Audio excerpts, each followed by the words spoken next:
샬롬. 이솝의화 5번째. 양치기 소년과 늑대. 마을 근처에서 양떼를 돌보고 있던 양치기 소년이 있었다. 그는 늑대가 양떼를 공격하는 것처럼 거짓말을 해서 마을 사람들을 속이면 재미있을 거라고 생각해 이렇게 소리쳤다. 늑대다! 늑대다! 사람들이 몰려오자 소년은 그들의 허탈한 표정을 보며 크게 웃었다. 소년은 이런 장난을 여러 번 쳤다. 매번 늑대를 발견하지 못한 마을 사람들은 곧 자신이 속았다는 것을 알게 되었다. 어느 날 이번에는 정말로 늑대가 나타났다. 소년은 늑대다 늑대다 하고 힘껏 외쳤다. 하지만 사람들은 소년의 그런 외침을 너무나 많이 들었기 때문에 이번에는 들은 척도 하지 않았다. 늑대는 여유 있게 양을 한 마리씩 모두 잡아먹어 버렸다. 거짓말쟁이의 말은 그가 진실을 말할 때조차 믿을 수 없게 된다. 아프로디테와 고양이. 한 고양이가 잘생긴 젊은이에게 반했다. 그래서 아프로디테를 찾아가 자신을 사람으로 바꿔달라고 빌었고, 아프로디테는 이 소원을 너그러이 받아들여 고양이를 아름다운 아가씨로 변신시켜 주었다. 그 젊은이는 그녀에게 첫눈에 반했고 곧 그녀와 결혼했다. 어느 날 아프로디테는 그 고양이가 모습처럼 습성도 바뀌었는지 궁금해졌다. 그래서 아프로디테는 부부가 있는 방에 생쥐 한 마리를 불어놓았다. 여자는 생쥐를 보자마자 자신의 상황을 잊은 채 껑쭉 뛰어올라 총알처럼 쥐를 쫓았다. 이를 본 아프로디테는 실망한 나머지 그녀를 다시 고양이로 되돌려 놓아 버렸다. 프로메테우스와 인간 창조.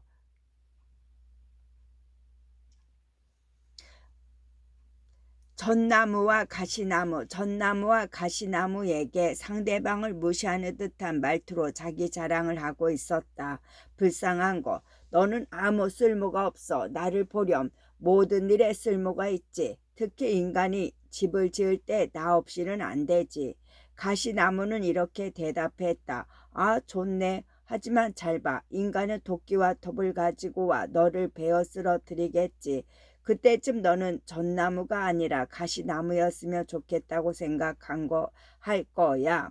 많은 의무를 가진 부유함보다 신경 쓸 것이 없는 가난이 나을 때가 있다. 농부와 아들들.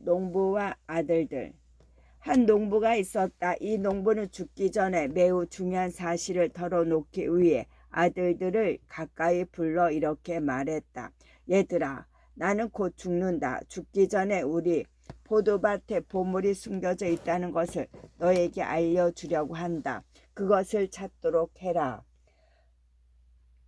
아버지는 곧 죽었다. 아들들은 삽과 새소랑이를 들고 보물을 찾아 땅을 여러 번 갈아엎으며 샅샅이 뒤졌다. 하지만 끝내 보물은 찾을 수 없었다. 놀라운 사실은 그들이 열심히 흙을 갈아엎은 덕에 포도밭에서 전보다 훨씬 품질이 좋은 포도가 풍성히 열렸다는 것이다. 대장장이와 개. 한 대장장이가 작은 개를 기르고 있었다. 그 녀석은 주인이 일할 때에는 잠만 자다가 식사 시간이 되면 일어나는 버릇이 있었다. 주인은 개의 이런 태도를 못마땅해 여겼지만 평소처럼 뼈조각 하나를 개에게 던져주며 이렇게 말했다. 너처럼 게으른 개를 대체 어디다 쓴단 말이냐. 내가 망치질을 할 때는 웅크린 채 잠만 자는 놈이 음식을 먹으려고 조금만 쉬면 일어나 앉아서는 먹을 것을 달라고 꼴이나 치니 말이다. 일하지 않는 자는 굶어야 마땅하다. 나귀와 주인들. 한 정원사가 나귀 한 마리를 가지고 있었다. 나귀는 음식도 제대로 못 먹고 무거운 짐을 나르며 항상 매질을 당하는 등 힘든 삶을 살았다. 나귀는 신에게 자신을 다른 주인에게 넘겨달라고 빌었다. 신은 정원사가 나귀를 옹기장에게 팔도록 만들라고 명령했다. 정원사는 신을 따랐다. 하지만 그 뒤에도 나귀는 달라진 것이 없었다. 전보다 더 고된 일을 해야 했기 때문이다. 나귀는 다시 신에게 부탁했고 너그러운 신은 나귀를 가죽 공에게 보내도록 명령했다. 하지만 새 주인이 직업이 무엇인지 알게 되자 나귀는 절망적으로 울부짖었다. 아무리 힘든 일을 하고 나쁜 대우를 받았기로서니 전 주인님들 밑에서 일할 때 왜 만족하지 못했을까? 그분들은 그래도 내가 죽으면 땅에 고이 묻어 주기라도 하셨을 텐데 이제 나는 결국 저 커다란 가죽 삶는 통으로 들어가겠구나. 하인은 나쁜 주인을 만나기 전까지는 좋은 주인을 알아보지 못한다. 여행자와 행운, 여행자와 행운. 한 여행자가 있었다. 긴 여행을 마친 뒤 피곤해 지친 그는 우물 곁에 쓰러져 잠이 들었다. 그는 자다가 우물에 거의 빠질 뻔했다. 그때 행운의 여신이 나타나 그의 어깨를 치며 우물에서 멀리 떨어지라고 경고했다.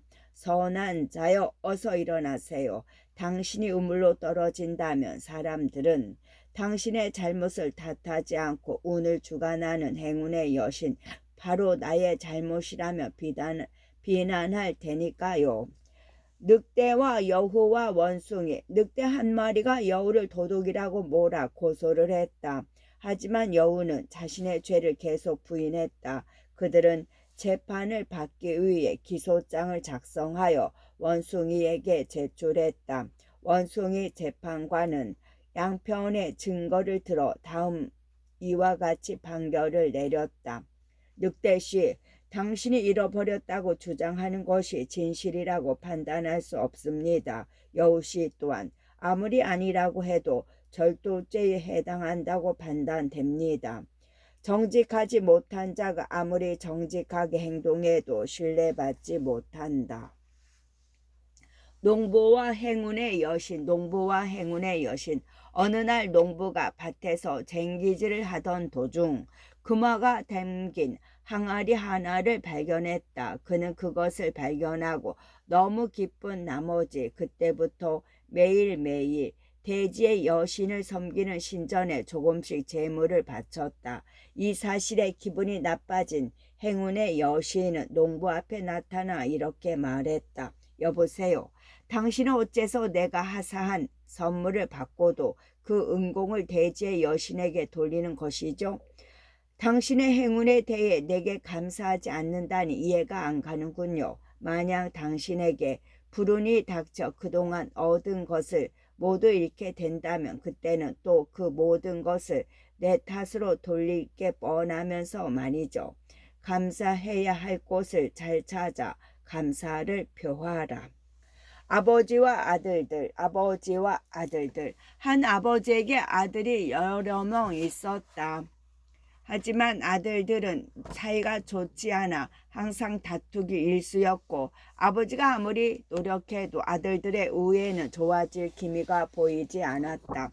결국 아버지는 그들이 스스로 잘못을 깨우치게 만들기로 결심했는데 방법은 이러했다. 아버지는 아들들에게 막대기를 한 묶음 가져오라고 말한 뒤 한 명씩 차례로 불러 그 다발을 무릎에 대고 꺾어 보라고 말했다. 아들들은 모두 실패했다.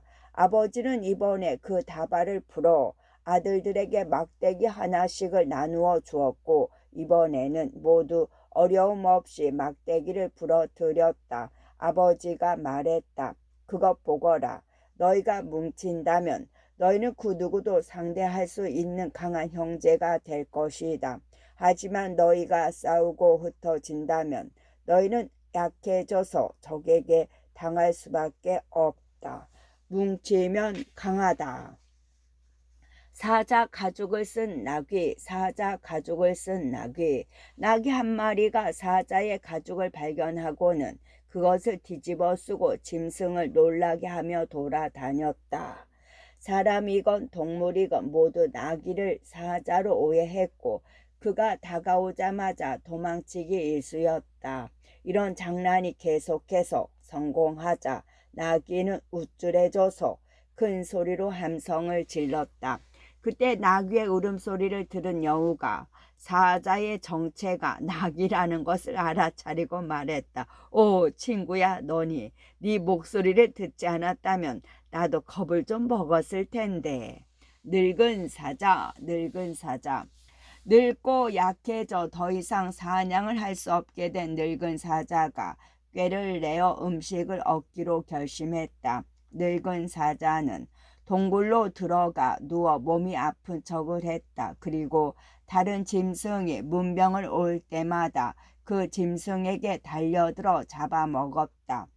이렇게 많은 짐승이 희생을 당하고 있던 차에 여우 한 마리가 병문안을 왔다. 이미 소문을 들은 여우는 의심을 품은 채 굴 밖에서 사자에게 몸이 괜찮으냐고 큰 소리로 물었다. 사자는 몸이 아주 많이 아프다며 이렇게 말했다. 너는 왜 밖에 서 있는 게야? 어서 안으로 들어오지. 여우가 대답했다. 동굴을 향해 들어간 발자국이 있을 뿐 나온 발자국이 하나도 없는데 어떻게 들어간단 말입니까?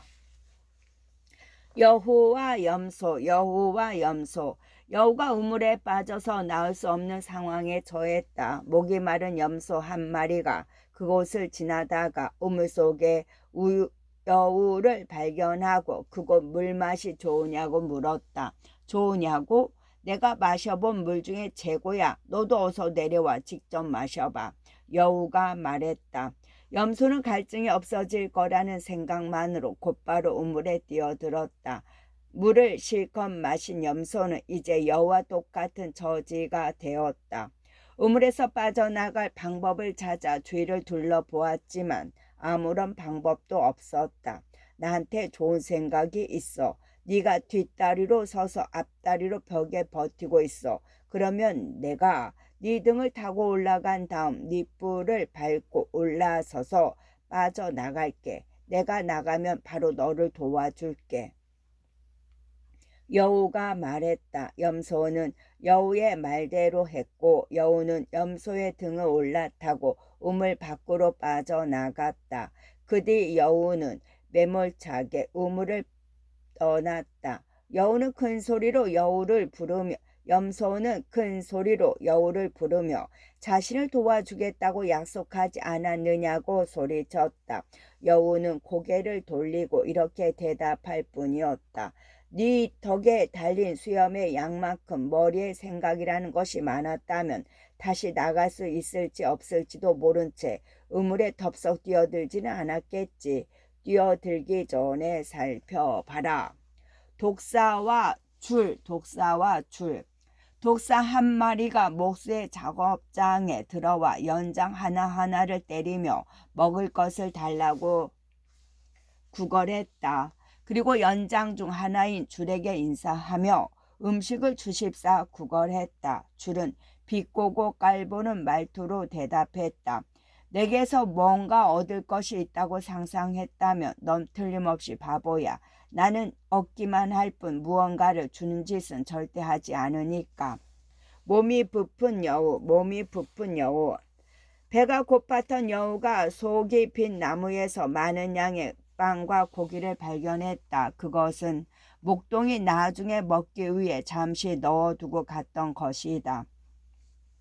여우는 매우 기뻐하며 나무 구멍 안으로 들어가 그 음식을 모두 먹어버렸다. 하지만 다시 나오려고 하니 배부르게 먹은 뒤라 몸이 불어서 구멍을 통해 다시 빠져나올 수 없게 되었다. 우연히 그곳을 지나던 다른 여우가 다가와 무슨 일이냐 물었고 상황을 알게 된 그 여우는 이렇게 말했다. 친구야, 너는 이전의 몸으로 돌아올 때까지 거기 그렇게 있을 수밖에 없을 것 같아. 아마 소화가 다 되면 쉽게 빠져나올 수 있을 거야. 벼룩과 인간, 벼룩과 인간. 벼룩 한 마리가 어떤 사람을 물고 또 물고 또 다시 물었다. 그 사람은 더 이상 참을 수가 없어서 자신의 몸을 샅샅이 뒤져 벼룩을 찾아내 잡았다.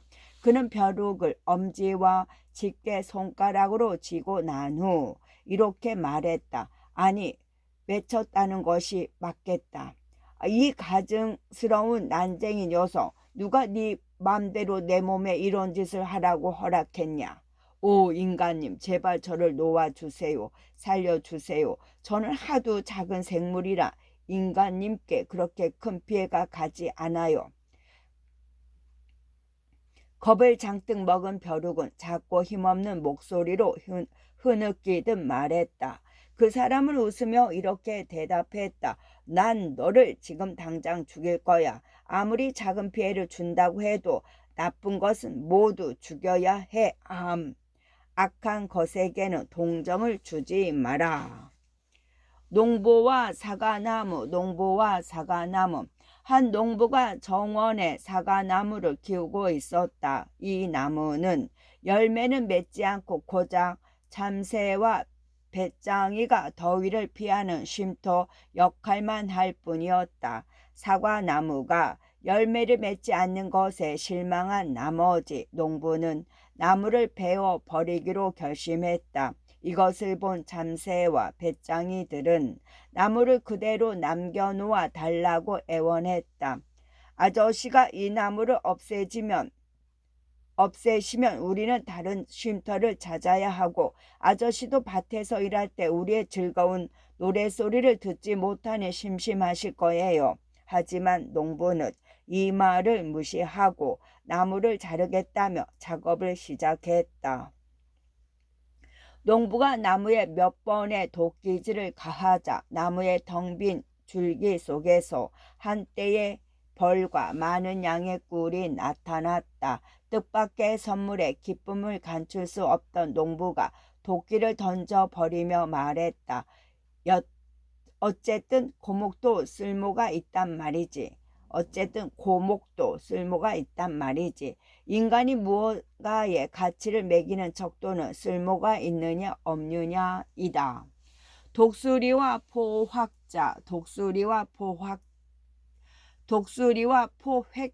포획자.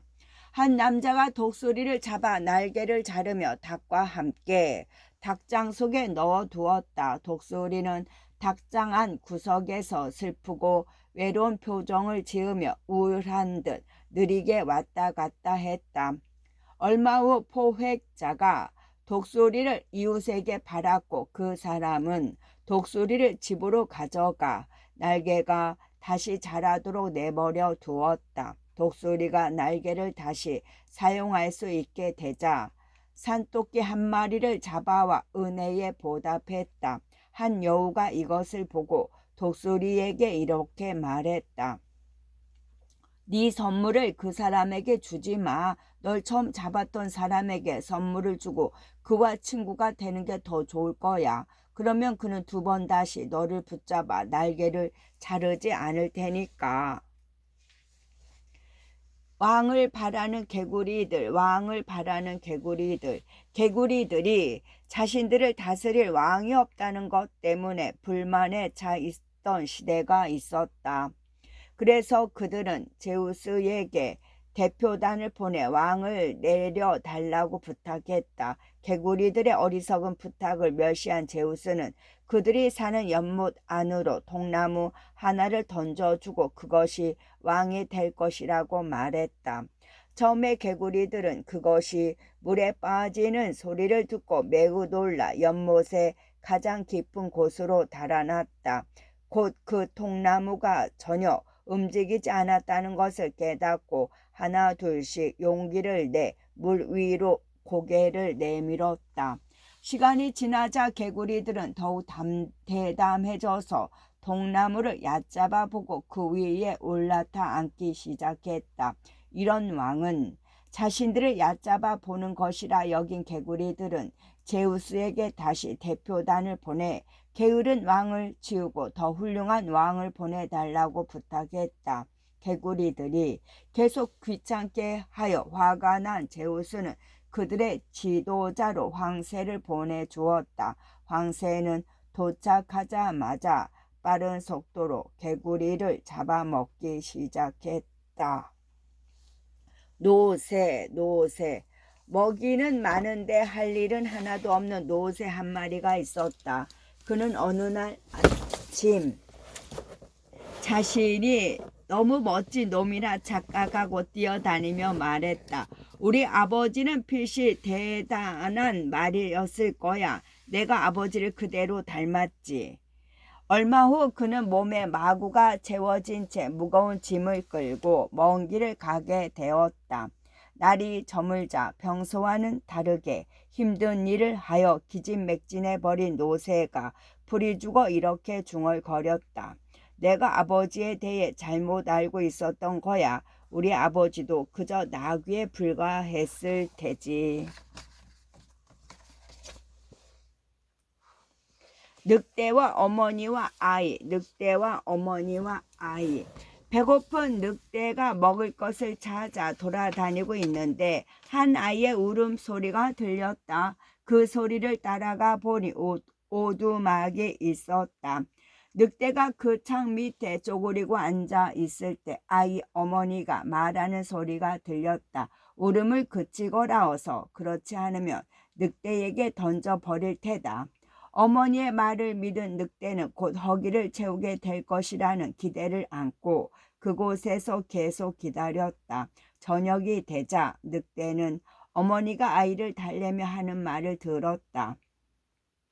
못된 늑대가 와도 우리 예쁜 아기를 물어가지 못하게 할 거야. 아빠가 그 녀석을 죽일 테지. 이 말을 들은 늑대는 기분이 나빠져 벌떡 일어나 그곳을 떠났다. 이렇게 중얼거리며 말이다. 저 집 사람들의 말은 한마디도 믿을 수 없군. 집나귀와 야생나귀, 집나귀와 야생나귀. 할 일이 없어 이리저리 어슬렁거리던 야생나귀가 햇빛이 잘 드는 곳에 들어누워 좋은 시간을 보내고 있던 집나귀를 발견했다. 야생나귀는 집나귀에게 다가가 이렇게 말했다. 너는 참 운이 좋구나. 네 윤기 나는 가족이 네가 얼마나 편안하게 사는지 알려주고 있으니까 부럽다. 얼마 후 야생나귀는 그 친구를 다시 만났다.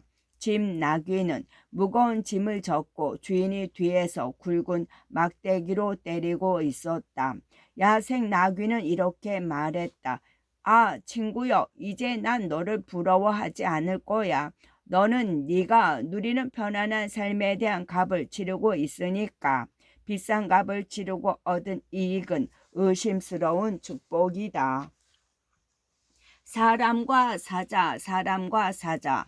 사람과 사자가 함께 여행을 떠났다. 그들은 대화를 나누다가 자신의 싸움 실력이 더 낫다고 자랑하기 시작했다. 그리고 서로 자신의 힘과 용기가 상대방보다 더 낫다고 우겼다. 그들은 열심히 말다툼을 벌이며 한 교차로에 다다랐다. 그곳에는 사람이 사자의 목을 졸라 죽이는 동상이 있었다.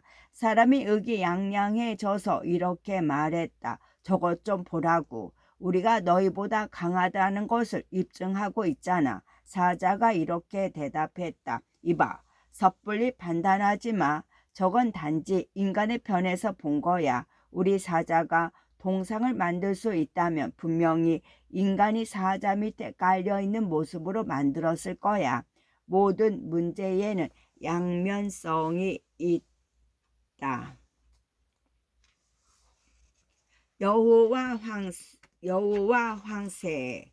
어느 날 여우가 황새를 저녁에 초대했다. 하지만 식사로 나온 것은 크고 납작한 접시에 담긴 죽뿐이었다. 여우는 그것을 맛나게 핥아 먹었지만 긴 부리를 가진 황새는 맛있는 죽을 먹을 수가 없었다. 여우가 당황하자 황새가 통쾌함을 느꼈다. 얼마 뒤 이번에는 황새가 여우를 초대했다. 그는 여우에게 목이 길고 좁은 호리병을 대접했다. 물론 황새는 자신의 부리를 이용해 쉽게 호리병 속에 담긴 음식을 먹을 수 있었다. 하지만 황새가 맛있는 음식을 즐기는 동안 여우는 배고픔을 참으며 구경만 할 수밖에 없었다. 여우로선 그런 그릇에 담긴 음식을 먹는다는 것이 불가능했기 때문이었다. 모기와 황소, 모기와 황소. 모기 한 마리가 황소의 한쪽 뿔 위에 앉았다. 오래도록 그렇게 앉아 있다가 충분히 쉬었는지 모기가 날아가려고 몸을 일으켰다. 그러면서 황소에게 이렇게 물었다. 이제 난 갈게. 괜찮지? 황소는 눈을 치켜들며 시큰둥하게 대답했다. 나는 상관없어. 네가 오는지도 몰랐고 언제 가는지도 모르지. 다른 사람이 생각한 것보다 스스로를 더 중요한 인물이라 착각하기 쉽다. 새끼 사슴과 그의 어머니, 새끼 사슴과 그의 어머니. 이제 다 커서 몸이 튼튼해진 새끼에게 암사슴이 말했다. 아들아, 자연의 여신이 너에게 강한 몸과 튼튼한 한 쌍의 뿔을 주었건만 너는 왜 사냥개만 보고도 겁쟁이처럼 달아나는지 모르겠다. 그때 그들은 한때의 사냥개가 달려오는 소리를 들었다. 아직 사냥개는 멀리 있는 것 같았다. 암사슴이 새끼에게 이렇게 말했다. 넌 지금 여기에 그대로 있어. 내 걱정은 말아라. 그리고 암사슴은 있는 힘껏 달아났다. 나귀와 늑대, 나귀와 늑대. 나귀 한 마리가 초원에서 풀을 뜯어먹고 있는데 멀리서 자신의 적인 늑대를 발견했다. 나귀는 얼른 일부러 고통스러운 듯 절룩거리며 걷기 시작했고 늑대가 다가와 왜 발을 저느냐고 물었다. 나귀는 울타리를 통과하다 가시 넝굴을 밟았으니 이빨로 그 가시를 빼달라고 늑대에게 부탁했다. 혹시 당신이 나를 잡아먹는다면 이 가시가 당신의 목에 찔러 크게 다치실 테니까요. 늑대는 그렇게 해주겠다고 대답했다. 그리고 나귀에게 발을 들어보라 이르고 그 가시를 빼기 위해 온 정성을 쏟았다. 그때 나귀가 갑자기 뒷발을 올려 늑대 이불새에게 내리쳤다. 그렇게 늑대 이빨을 부러뜨리고 전속력으로 도망쳤다. 늑대가 겨우 입을 열 수 있게 되자 으르렁거리며 스스로에게 이렇게 말했다. 당해도 싸지. 아버지가 내게 죽이는 것을 가르치셨으니 내 역할만 충실했어야 하거늘. 아버지가 내게 죽이는 것을 가르치셨으니 내 역할에만 충실했어야 하거늘 누군가를 치료하는 것 따위는 생각도 않고 말이지. 인간과 시티로스, 인간과 시티로스. 한 사람의 시티로스와 친구가 되어 함께 살기로 마음먹었다. 처음 얼마간은 모든 것이 순조로웠다. 하지만 어느 겨울날 시트로스가 사람이 손을 호호 부는 것을 발견하고 이렇게 물었다.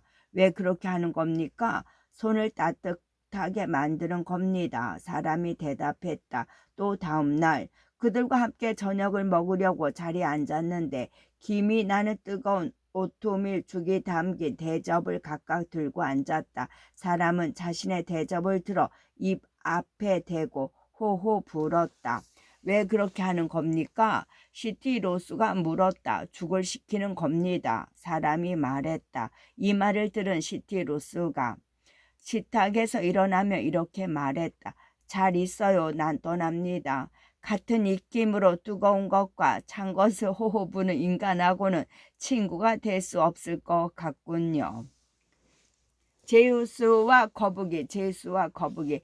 제우스가 아내를 맞이하려고 했다. 그래서 모든 동물을 잔치에 초대하여 이날을 기념하기로 했다. 거북이를 제외한 모든 동물들이 찾아왔다. 제우스는 거북이가 참석하지 않았음에 놀랐다. 얼마 후 제우스는 우연히 거북이를 만났고 왜 그날에 잔치에 오지 않았느냐고 물었다. 저는 집을 떠나 돌아다니는 것을 싫어해요.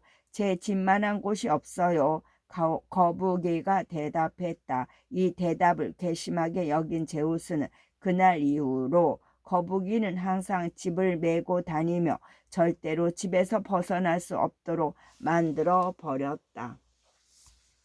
양과 늑대와 숫사슴, 양과 늑대와 숫사슴. 한 숫사슴이 양에게 다가가 친구인 늑대가 책임질 테니 밀을 구워 달라고 부탁했다. 하지만 양은 두 짐승이 자신을 속이는 것이 아닐까 의심해 거절하며 이렇게 말했다. 늑대는 원하는 것이면 그냥 빼앗은 다음 가불되지 않기로 유명하지. 너도 나보다 훨씬 빨리 뛸 수 있잖아. 돈을 받을 날이 왔다고 해도 내가 너희를 어떻게 잡을 수 있겠니? 검은색 두 개가 모인다고 흰색이 되지 않는다. 헤르메스와 상인, 헤르메스와 상인. 연못가의 숫사슴, 연못가의 숫사슴. 목마른 숫사슴이 물을 마시기 위해 연못으로 갔다. 그런데 사슴이 물을 마시려고 몸을 굽혔을 때 수면 위로 비친 자신의 멋지게 뻗은 뿔에 그만 받치고 말았다. 멋지게 뻗은 뿔에 그만 반하고 말았다. 하지만 자신의 얇고 약한 다리를 보고 크게 실망했다. 이렇게 자신의 모습을 바라보고 있는 동안 사슴은 사자의 눈에 띄어 공격을 받았다. 사슴은 자신을 쫓아오던 사자를 겨우 따돌렸다. 하지만 그것은 나무가 없는 넓게 트인 곳까지였다. 사슴이 숲에 다다랐을 때 뿔이 나뭇가지에 걸리는 바람에 사자의 희생물이 되었다. 사슴은 마지막으로 이렇게 울부짖었다. 아, 슬프도다. 내 생명을 구할 수 있는 다리를 그렇게 하찮게 여기고 나를 죽음으로 몰아넣은 이 뿔만 자랑스러워했구나. 가장 가치 있는 것을 가장 하찮게 여기는 경우가 많다. 꼬리 없는 여우, 꼬리 없는 여우. 여우 한 마리가 덫에 걸렸다가 힘겨운 노력 끝에 겨우 빠져나왔다. 하지만 그만 꼬리를 잃고 말았다. 너무 창피했던 여우는 다른 여우들도 자기처럼 꼬리를 없애도록 만들어 그 부끄러움을 없애야겠다고 생각했다. 그 여우는 다른 여우 친구들을 불러 모아 회의를 열고 그들에게 꼬리를 자르라고 설득했다. 어쨌든 꼬리는 육축하잖아. 또 어찌나 무거운지 그걸 계속 달고 여기저기 다니는 것은 정말 쓸데없는 짓이지 않겠어? 그때 한 여우가 이렇게 말했다. 친구야, 네가 꼬리를 잃지 않았다면 우리에게 꼬리를 자르라고 그렇게 열심히 설득하진 않았겠지? 나귀와 구매자, 나귀와 구매자. 한 남자가 나귀를 사기 위해 시장을 찾았다. 그리고 괜찮아 보이는 나귀를 발견했다. 그는 그 나귀가 좋은 나귀인지 판단하기 위해 일단 나귀를 자신의 집으로 데려가 보기로 주인과 이야기했다. 구매자는 집에 도착하자 나귀를 다른 나귀와 함께 외양간에 넣었다. 새로 온 나귀는 주위를 한번 둘러보더니 망설임 없이 외양간에서 가장 게으르고 욕심 많은 나귀의 옆으로 걸어가 자리를 잡았다. 구매자는 이 모습을 보고 그 나귀에게 다시 굴레를 채워 주인에게 되돌려 보냈다. 주인은 나귀가 그렇게 빨리 돌아온 것을 보고 놀라 물었다. 아니, 당신은 이 나귀를 벌써 시험해 보셨습니까? 시험을 충분히 했습니다. 그놈이 고른 친구를 보면 녀석이 어떤 놈인지 알 수 있는 법이지요. 나귀를 사려던 사람이 말했다. 사람은 그의 친구를 보면 알 수 있다. 지고새와 새 사냥꾼, 지고새와 새 사냥꾼. 새 사냥꾼이 그물로 자고새와 새 사냥꾼, 자고새와 새 사냥꾼. 새 사냥꾼이 그물로 자고새 한 마리를 잡았다. 사냥꾼이 막 죽이려던 참에 새는 자신을 살려달라며 이렇게 말했다. 저를 살려주시면 다른 자고새를 그물에 깨어내서 아저씨의 은혜에 보답할게요. 이것이 새 사냥꾼의 대답이었다. 안 된다. 난 너를 살려주지 않을 거야. 더구나 배신을 할 거라는 네 말을 듣고 나니 정말 너를 죽여야 마땅하구나. 까마귀와 백조, 까마귀와 백조. 까마귀는 백조의 아름다운 하얀 깃털이 부러웠다. 까마귀는 백조의 흰 깃털이 항상 목욕하고 수영하는 물 덕분이라고 생각했다. 그래서 까마귀는 제물로 바친 고깃점을 주워 먹으며 생활하던 제단 근처를 떠나 연못과 냇물 사이로 이사를 갔다. 그리고 하루에 여러 차례 목욕을 하며 깃털을 빨았다. 하지만 깃털은 하얗게 변할 기미조차 보이지 않았다. 게다가 까마귀는 먹을 것을 구하지 못해 굶어 죽고 말았다. 인간의 습성은 바꿀 수 있지만 본성은 절대로 바꿀 수 없다. 공작새와 헤라, 공작새와 헤라. 공작새는 꾀꼬리와 같이 아름다운 목소리를 갖지 못해 불만이 많았다. 그래서 헤라를 찾아가 불평을 늘어놓았다. 꾀꼬리의 노래는 모두 새가 부러워하지만 저는 울 때마다 다른 새들의 웃음거리가 되지요. 여신은 공작새를 달래려고 노력했다. 네가 노래를 잘 못하는 건 사실이지만 너희 아름다움은 그 어느 새도 견줄 데가 없지 않느냐. 네 목은 에메랄드 빛으로 반짝이고 꼬리는 오색 찬란한 색으로 화려하게 수놓아져 있으니 말이다. 하지만 공작새는 쉽게 포기하지 못하고 이렇게 되물었다. 이런 목소리를 가진 채 예쁘기만 해서 무슨 소용이랍니까? 그러자 헤라가 엄한 목소리로 대답했다. 운명의 여신은 모두에게 운명대로 선물을 나누어 주었어. 네게는 아름다움을, 독수리는 힘을, 꾀꼬리에게는 노래를, 그리고 다른 모든 새도 마찬가지야. 그런데 왜 너만 유독 이렇게 불만이 많은 게냐? 다시는 불평하지 말거라. 넌 지금 원하는 것을 얻으면 다른 불만거리를 말하며 또 나를 다시 찾아오겠지. 황소와 개구리, 황소와 개구리. 작은 개구리 2마리가 연못 가장자리에서 놀고 있는데 황소 1마리가 물을 마시기 위해 다가왔다. 황소는 실수로 개구리 1마리를 밟아 죽였다. 엄마 개구리가 형 개구리한테 동생은 어디 갔냐고 묻자 형 개구리가 대답했다. 엄마, 동생은 죽었어요. 오늘 아침에 4발 달린 엄청 큰 동물이 연못으로 다가와 그 애를 밟아 버렸어요. 엄청 큰 동물? 그 동물이 이만큼 컸니? 엄마 개구리는 몸을 크게 만들려고 숨을 돌이켜 몸을 부풀렸다. 아니요, 훨씬 더 컸어요. 작은 개구리가 대답했다. 엄마 개구리는 몸을 더욱 부풀리고 다시 물었다. 이만큼 컸니? 아니요, 그것보다 훨씬 더 컸어요. 작은 개구리가 대답했다. 엄마 개구리는 이미 몸을 너무 부풀린 나머지 공처럼 둥글게 된 상태였다. 그럼 이만큼 엄마 개구리는 이렇게 말하다 배가 터져 버리고 말았다. 소년과 개암 열매, 소년과 개암 열매. 한 소년이 개암 열매 같은 병 안으로 손을 집어넣어 최대한 많은 열매를 움켜 잡았다. 하지만 그러고 나니 손을 다시 꺼낼 수가 없었다. 병목이 너무 좁아 열매를 많이 쥔 손은 통과할 수 없었기 때문이다. 열매를 놓기는 싫고 손을 뺄 수 없게 된 소년은 울음을 터뜨렸다. 상황을 알게 된 지나가던 사람이 소년에게 말했다. 얘야, 그렇게 욕심을 부려서는 안 된다. 반으로 만족한다면 어렵지 않게 손을 뺄 수 있을 거야. 한 번에 너무 많은 것을 시도하지 마라. 여행자들과 프라타너스.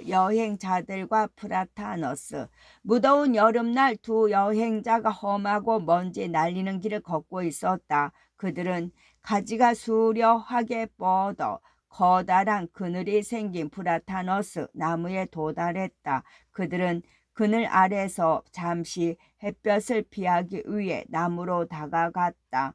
땅바닥에 누워 나뭇가지를 올려다 보니 여행자가 친구에게 이렇게 말했다.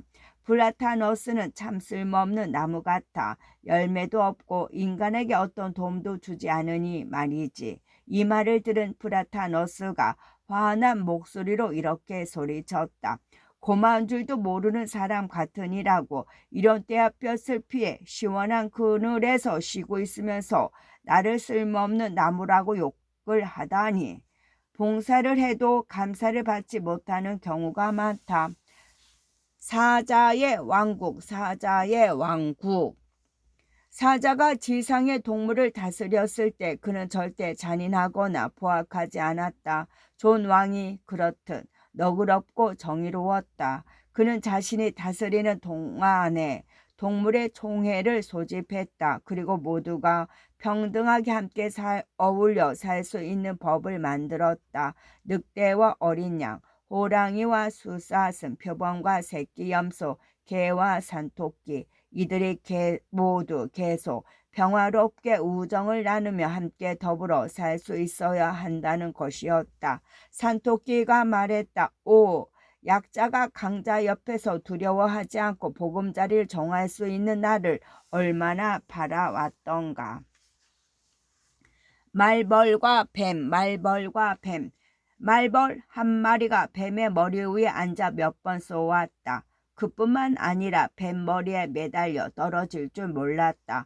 뱀은 아파서 참을 수 없었다. 말벌을 죽이기 위해 짜낼 수 있는 모든 방법을 써봤지만 번번이 실패했다. 결국 뱀이 절망적으로 소리쳤다. 내가 죽는 한이 있더라도 너를 죽이고 말 거야. 뱀은 말벌이 앉아있는 자신의 머리를 지나가는 마차 바퀴 밑에 들어 밀었다. 그리고 함께 죽었다. 새 장사꾼. 한 도시의 시민들이 안전을 위해 요새를 지을 계획을 세우고 있었다. 그 과정에서 건축에 사용할 가장 좋은 자재가 무엇인가에 관한 논쟁이 벌어졌다. 한 목수가 자리에서 일어나 목재를 써야 한다고 주장했다. 목재가 구하기 쉽고 작업도 용이하다는 이유였다. 그러자 석공이 일어나 목소리를 높였다. 목재는 불에 타기 쉬우니 대신 돌을 사용해야 한다고 주장했다. 이번에는 가죽을 다루는 가죽공이 일어나 이렇게 말했다. 가죽만한 것이 없지요. 인간은 자신의 이익만을 내세운다. 끝.